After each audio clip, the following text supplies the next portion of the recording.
It's Monday morning. I finished 3 books last week, so that seems like a good time for a reading update. My reading year in 2025 has got off to a pretty good start, and so far I have listened to Mythos, Heroes, and Troy by Stephen Fry. I was doing the audiobooks of these, even though I do have copies of the actual physical books, just because listening to Stephen Fry is an absolute joy.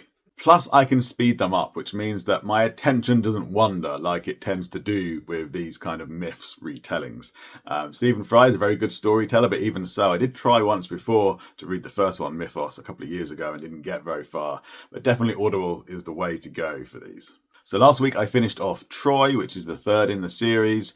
His most recent one, Odyssey, I now have waiting to go. But I felt like I needed a little bit of a break, so I'm reading something different in between. Last week I also finished reading The Princess Bride, which took me a little while longer than I thought it would. I've been on a bit of a roller coaster with this book. I've done a couple of videos on it already, so lots of you will know what I'm talking about. I won't say any more here because I'm going to do a separate video on it. Over the weekend, I picked up and then blew through my copy of Cold Comfort Farm, which is the classic I've been meaning to read for a long time. This story is funny and charming, and it's a bit like if Jane Austen's Emma decided to go and move into someone else's farm and basically boss them all around until she had things running the way she wanted them. Again, I'll do a separate video for this.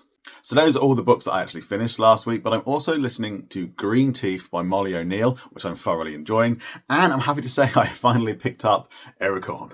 I'm only a few chapters in, not very far yet, but so far so good. How's your reading year going so far?